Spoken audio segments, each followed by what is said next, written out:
slap. The sharp crack of skin against skin rattled the humid Miami night air like a gunshot. Passengers on the jet bridge froze mid-step, eyes widening. Samantha, Sam, Brooks's hand, trembled where it had struck Nora Whitaker's arm, and for a heartbeat, everything stood still. Sam's pulse hammered in her temples. She had been the pride of Miami International's first-class crew for 7 years. Cornell hospitality grad, top performer, someone who could manage any high-maintenance passenger without breaking a sweat. But tonight, at Gate 22, she'd snapped. Tall, silver-streaked hair in an elegant chignon, wrapped in a cashmere shawl, said nothing. Her emerald eyes glittered with calm authority. Passengers clustered on the bridge exchanged uneasy glances, whispers rippling through the tight space. "Ma'am, please step aside," Sam blurted, voice cracking. Every second of delay threatened a cascade of angry emails, scheduling headaches, and one-star reviews. Boarding had been open for 5 minutes. The cabin purred with impatient anticipation. Nora tilted her head, a faint, knowing smile curving her lips. Sam's stomach twisted.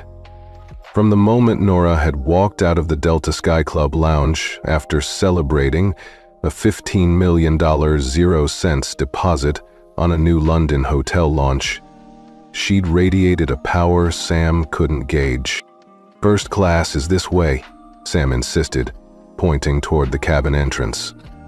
Her professional composure fought to resurface. She'd trained for emergencies, handled irate executives and spoiled celebrities. But none of them had been Nora Whitaker.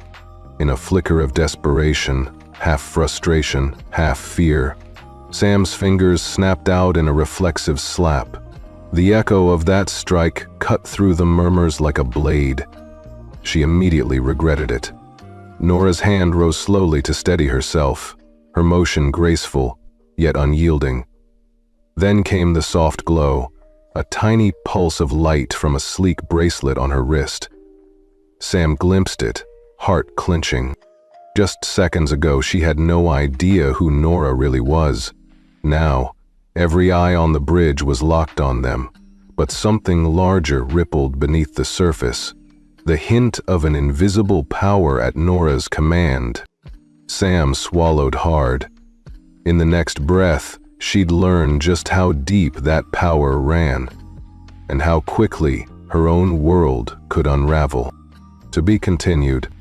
Sam closed her eyes for a split second as the low hum of jet engines drifted through the open cabin door. Behind that slap, behind the stunned faces on the jet bridge, lay 7 years of polished routines, countless protocol checklists, and the unshakable pride of a Cornell hospitality graduate. At 22, fresh out of Ithaca, she'd landed her dream position as a junior flight attendant. Straight to Miami International, the busiest gateway in Florida. She remembered stepping off her first overnight flight, uniform crisp and new, heart soaring as she signed her name on the crew roster.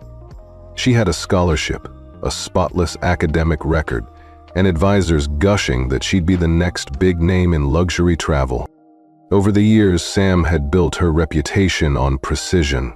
She knew the weight of a first-class ticket, the quiet dignity expected, the discretion demanded by heads of state, rock stars, and Fortune 500 CEOs.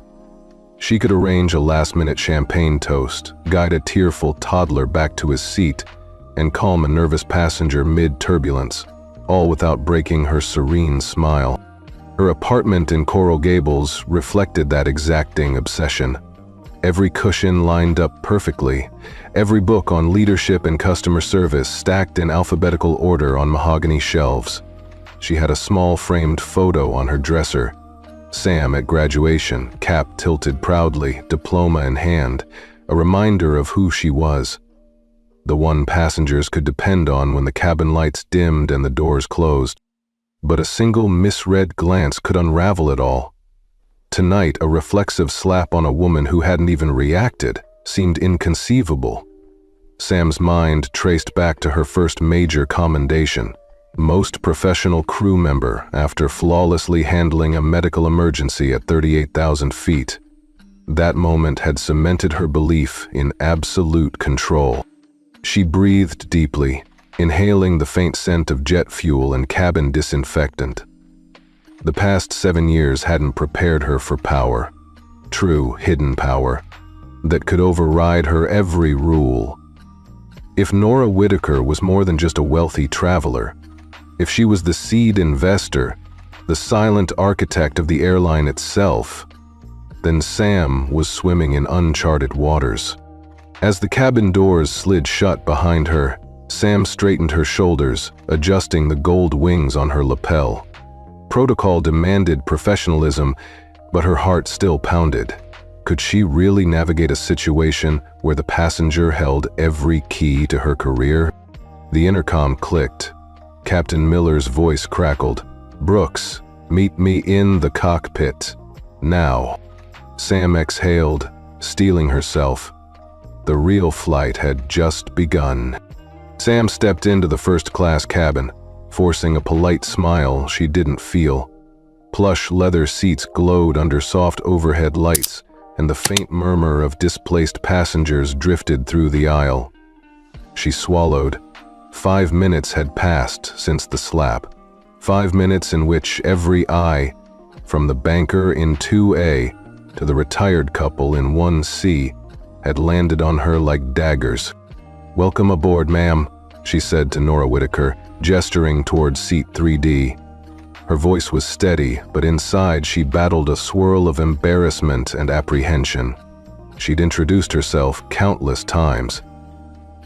"I'm your senior flight attendant, Samantha Brooks," and watched VIPs relax the moment she promised seamless service. But tonight, her usual command of the cabin felt hollow.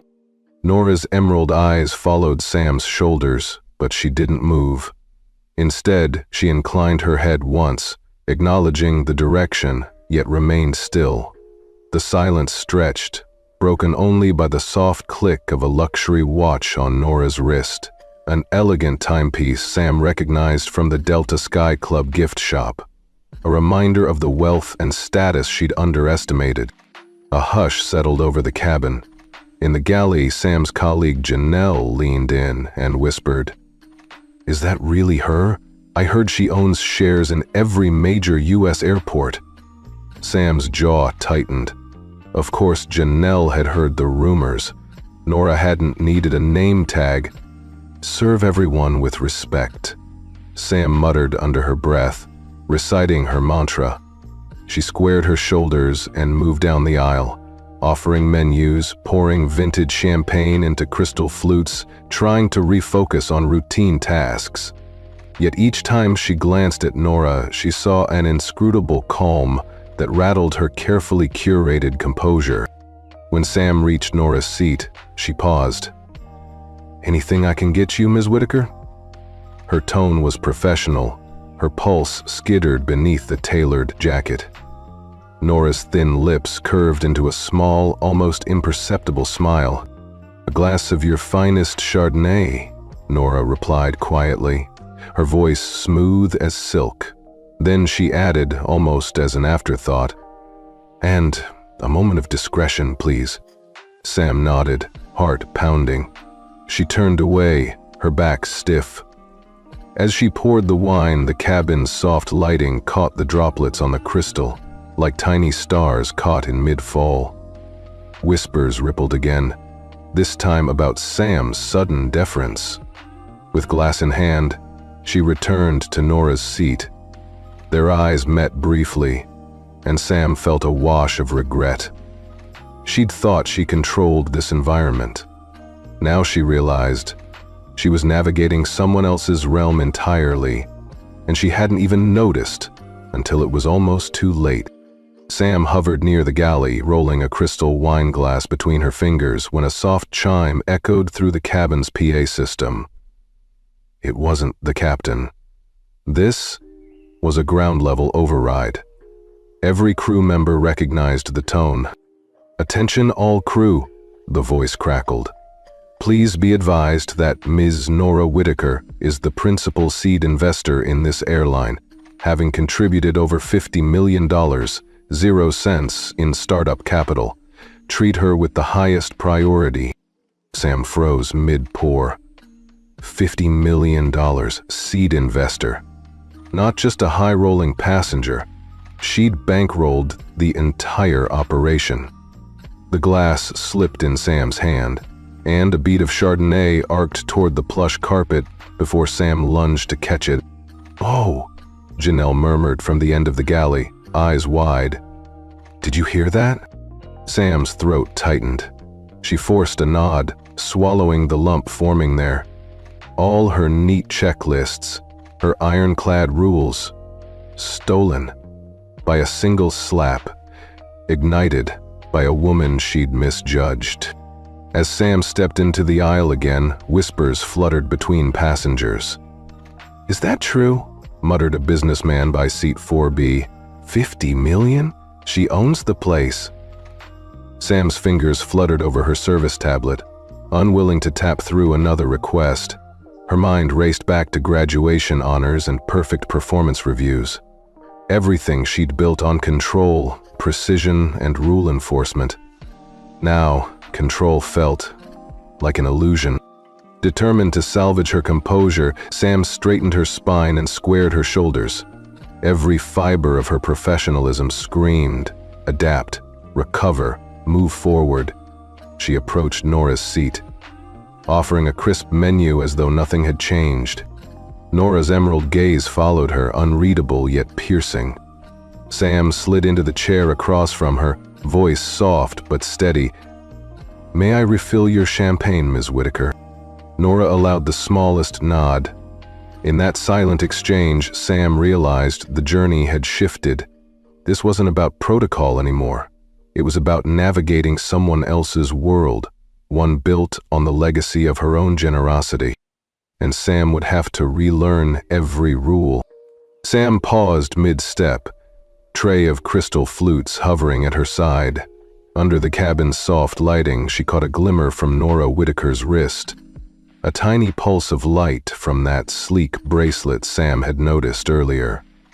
It was subtle, almost elegant, but in that moment, it felt like a spotlight, training its beam on her every mistake. Her chest constricted. All the rehearsed responses, the safety checks, the good evening smiles, none of it mattered now. Sam's vision narrowed to that single, pulsing glow. She felt exposed, as if someone had stripped away her uniform and laid bare every ounce of her insecurity. Around her, the cabin hummed with polite conversation. Businessmen adjusted their ties, a retired couple sampled caviar, and somewhere in the back row, soft laughter rose and fell. But Sam felt the hum morph into a low, insistent thrum. Her anxiety made the air vibrate. She reminded herself she was a Cornell-trained professional, a top performer, someone passengers trusted, yet right now every rule she enforced felt trivial against the weight of Nora's unspoken power. The bracelet's light winked again, and Sam's fingers fluttered at her side, as though she might drop the train.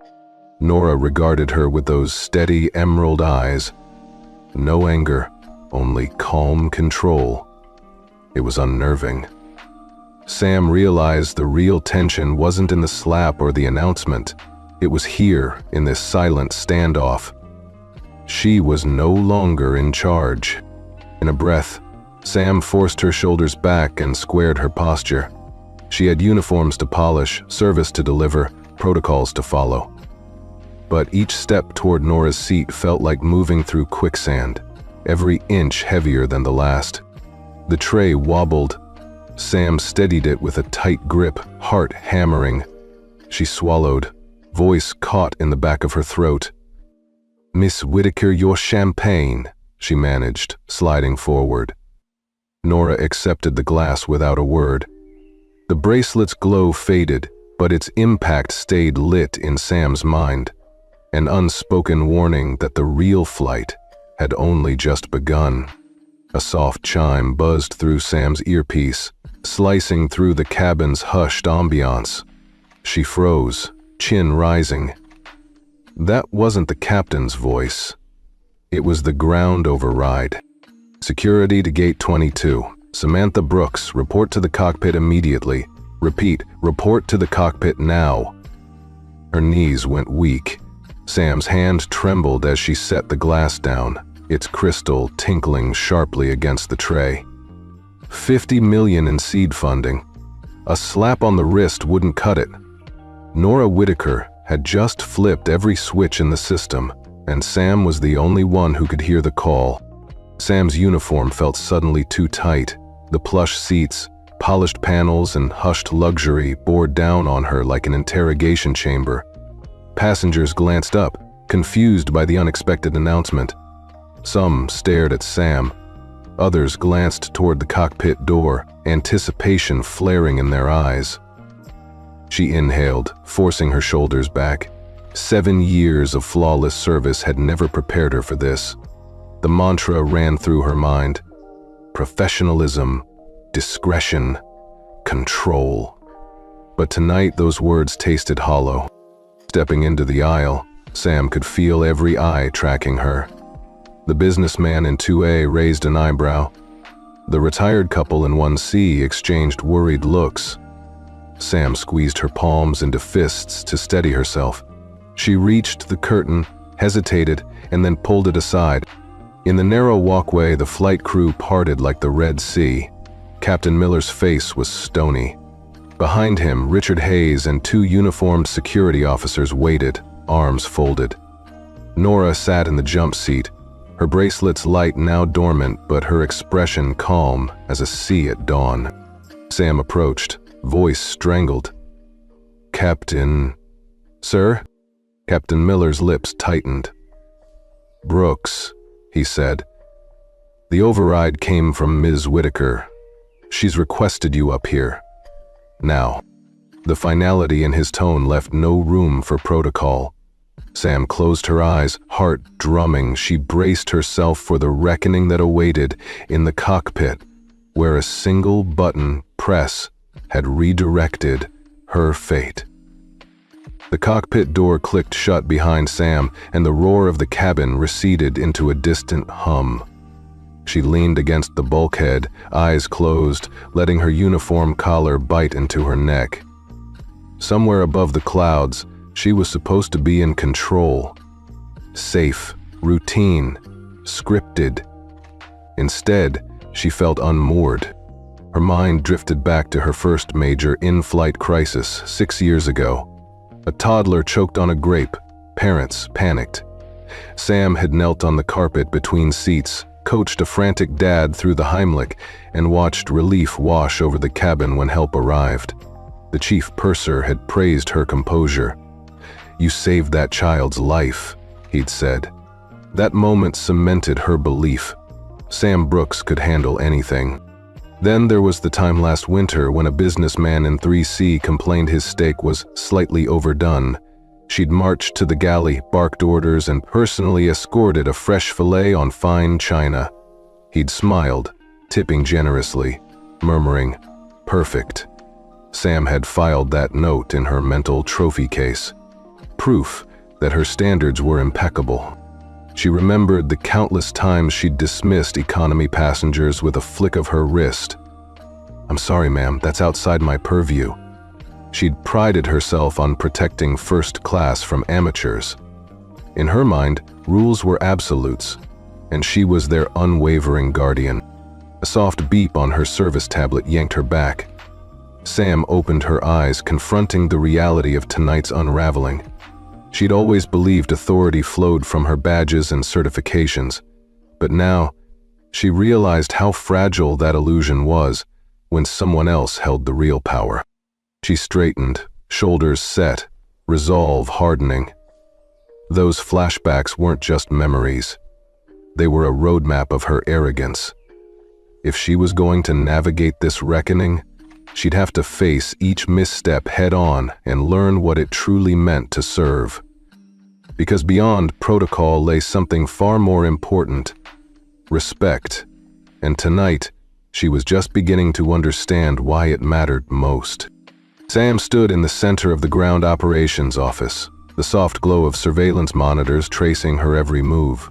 Nora Whitaker sat poised beside Richard Hayes and two uniformed security officers. Behind them, a bank of screens showed live feeds from the jet bridge, the cabin, even the first-class lounge. Sam's heart pounded as the door clicked shut.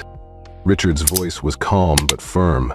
"Ms. Brooks, you owe Ms. Whitaker a formal apology for the slap and for disregarding her authority." He nodded toward Nora. Sam swallowed, stepping forward. Her uniform felt heavy, each starched crease a reminder of her failure. She inhaled, the scent of electronics and recycled air filling her lungs. "Ms. Whitaker," she began, voice trembling, "I am deeply sorry for striking you. I made a terrible mistake, and I humiliated you in front of our passengers and crew. There is no excuse for my actions." Nora's emerald gaze never wavered. The monitors flickered between Sam's apology and the replay of the slap echoing through the jet bridge. The hush on the jet bridge now resonated here, silent judgment in every pixel. A hush fell over Sam as her words registered. The surveillance techs exchanged looks. The event logs already flagged an incident. Captain Miller's image appeared on one screen, nodding in solemn agreement. Nora lifted a hand, her gesture simple but commanding. "Thank you for acknowledging your wrongdoing, Ms. Brooks. I accept your apology." Sam's shoulders sagged with relief and shame. She had sought perfection through procedures, but now she understood public reckoning. This apology wasn't just protocol, it was a necessary act of respect. Richard cleared his throat. "We'll document this as part of your corrective action plan. Ms. Brooks, your probation begins immediately." Sam nodded, steeling herself for the next phase of consequences. As she left the room, the monitor shifted back to routine flight data. Sam glanced once more at Nora's composed profile on the screen. The public apology had passed, but the real lesson had only just begun. Back in the cabin, Sam moved like a shadow among the seats, her probation order etched in every step. She carried a silver tray laden with chilled water, gourmet chocolates, and a fold of plush blankets, an unspoken peace offering to Nora Whitaker. Each item symbolized the service she'd once performed with pride. Now, they reminded her of the price for her mistake. "Ms. Whitaker?" Sam said softly, offering the tray. Her uniform remained spotless, but her posture was different, hunched, tentative. She winced as the passengers in 2A glanced up, their expressions a curious mix of sympathy and approval. The hush in first class felt heavier than any turbulence. Nora accepted the tray with a gracious nod. "Thank you, Samantha." Her voice was quiet but carried the weight of the entire ordeal. Sam pressed on, draping the blanket over Nora's lap and refilling her water glass with a steady hand. In the aisle, Janelle caught Sam's eye and offered a sympathetic half-smile. It stung. Sam was the veteran, the one who'd tutored Janelle through her first months. Now she followed Nora's lead, learning humility in real time. Throughout the flight, Sam anticipated Nora's needs before a request formed.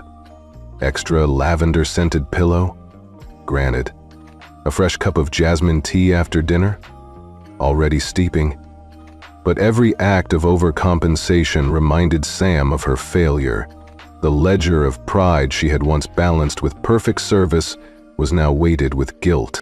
By the time the seatbelt sign chimed off for the descent, Nora sat comfortably, eyes bright with the city lights below. Sam approached one last time, clearing the empty glasses.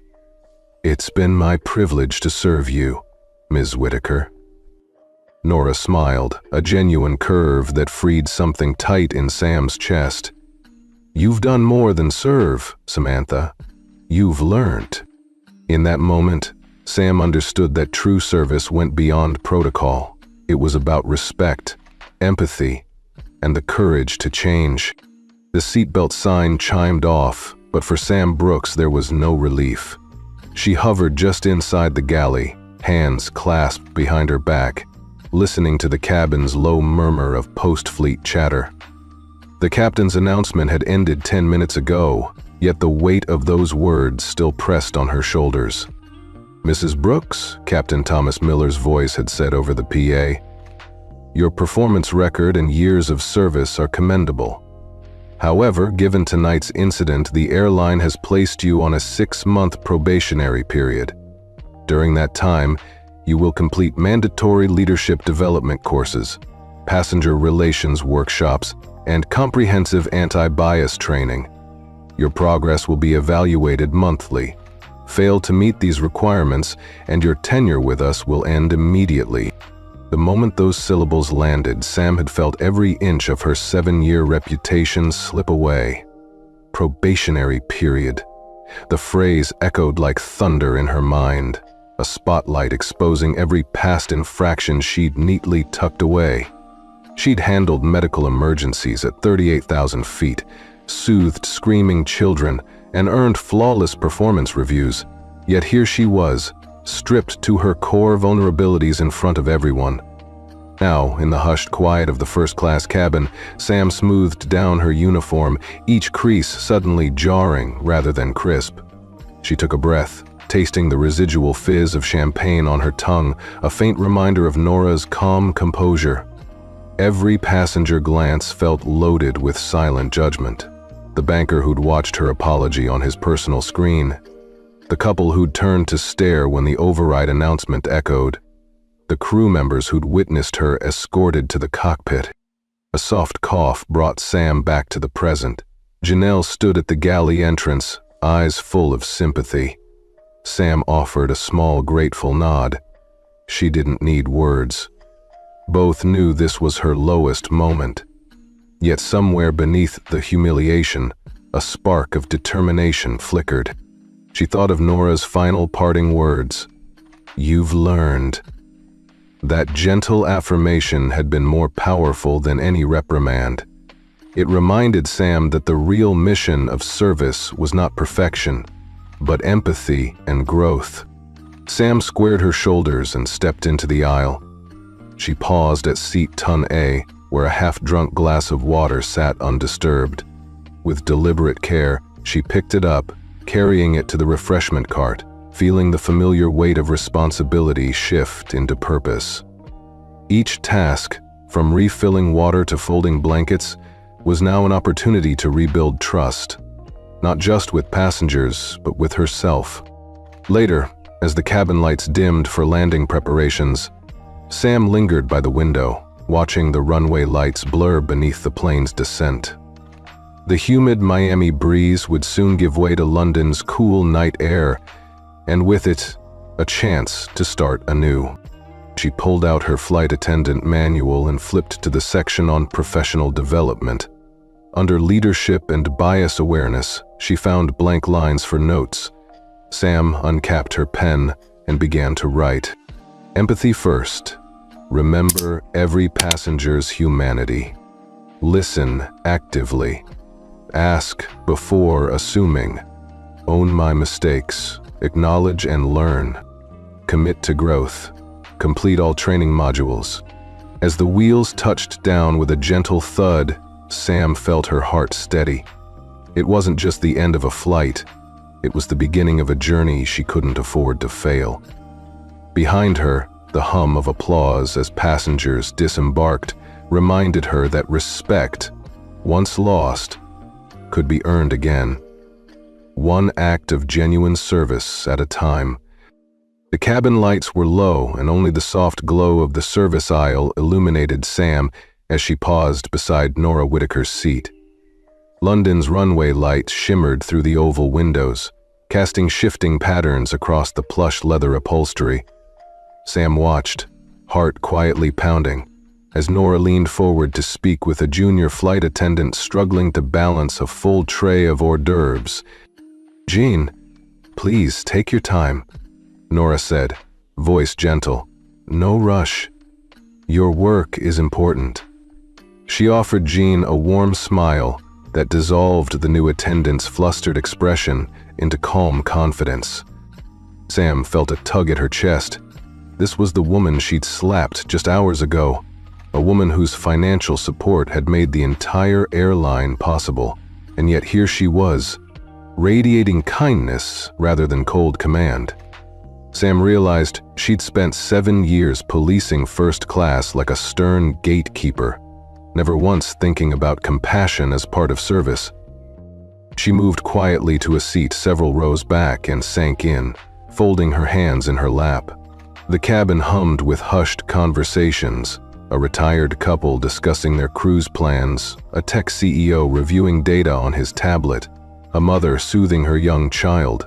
Sam's gaze drifted to her own reflection in the window, the lines of stress around her eyes, stark against the cabin's soft lighting. Nora's next interaction was with a group of economy passengers allowed to pass through first class to access the lavatory. A young woman in the aisle hesitated, embarrassed to duck under the curtain.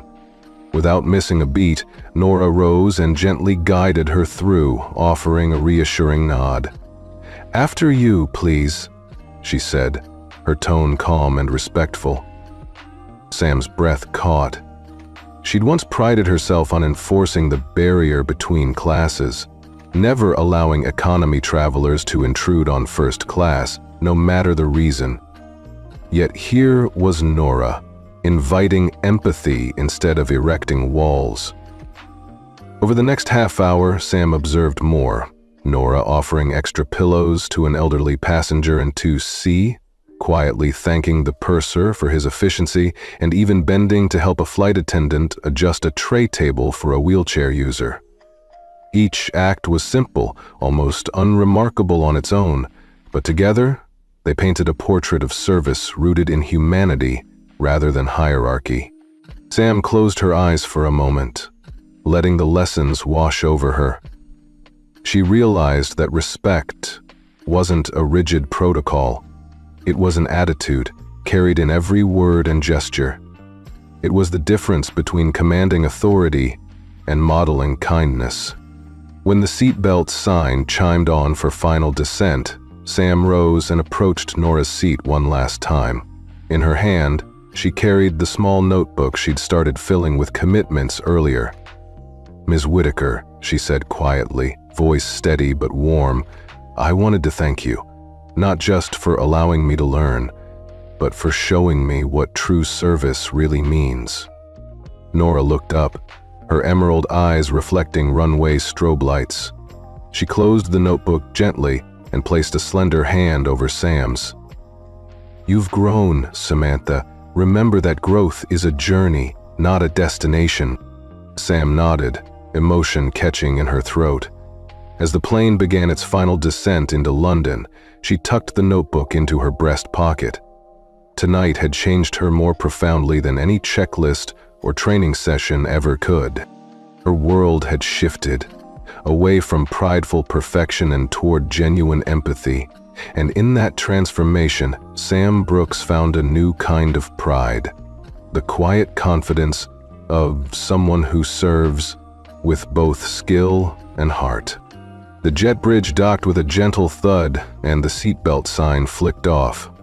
London's cool night air seeped through the open door as passengers gathered their belongings. Sam Brooks stood poised just inside the cabin, notebook tucked into her breast pocket. Tonight she carried more than trays and service protocols. She carried newfound wisdom. Nora Whitaker rested her cane against the armrest, the cashmere shawl draped elegantly over her shoulders despite the chill. She looked up as Sam approached, offering a gracious nod that warmed Sam's heart more than any sleeve of cocoa could. "Mrs. Whitaker," Sam began softly, "it's been an honor to serve you on this flight." Nora's emerald eyes glimmered. "The honor was mine, Samantha." Passengers filed past, offering nods of respect and murmured thanks to Sam. A businessman in 1A clasped her hand. "Your service tonight was exceptional," he said, voice low. Sam managed a tight smile, the usual pride grounded now in humility. At the bottom of the jet bridge, Captain Miller and Richard Hayes waited. Their expressions were unreadable until Nora stepped forward. "Captain, Richard," Nora said, voice carrying over the murmurs of disembarking passengers, "I want to express my gratitude for Ms. Brooks' dedication tonight. Her willingness to learn and grow is commendable." Richard inclined his head. "Her probationary period has concluded. We've reviewed her notes and performance. She's passed with distinction." Captain Miller allowed a rare smile. "Welcome back to full status, Ms. Brooks." Sam's chest tightened. "Thank you, sir." "Thank you, Ms. Whitaker." Emotion flickered in her eyes. This wasn't the triumph she'd once imagined. It was something deeper. A validation that genuine service and empathy transcended even the strictest protocols. Nora offered her hand. "You once asked why I didn't demand your firing, because I believed you had more to give." Her grip was firm, laden with unspoken respect. Sam nodded, voice catching. "I won't squander this chance." As the last passenger stepped off, Sam and Nora began to walk down the bridge together. The London terminal glowed ahead, a maze of new opportunities. Sam's steps were steady. Each felt lighter than the last. She'd shed the weight of arrogance and embraced a service defined by compassion. Before she stepped into the terminal, Sam paused. "Ms. Whitaker, may I ask, what made you invest in this airline in the first place?" Nora's gaze softened, eyes reflecting distant memories. "Because I saw potential to connect people, to build trust, above the clouds, and I believed in the power of human kindness." Sam smiled, warmth blooming in her chest. "Then I'm honored to carry that forward." Nora returned the smile. "I have no doubt you will." They parted ways at the terminal door. Nora into a sleek black car waiting under the canopy. Sam back to her duties, forever changed. As Sam turned to rejoin her crew, she looked back once, catching a final glimpse of Nora's elegant silhouette. In that moment, Sam understood the true destination of her journey. Not the airport in London, but the heights of her own capacity to serve with both skill and heart. The end.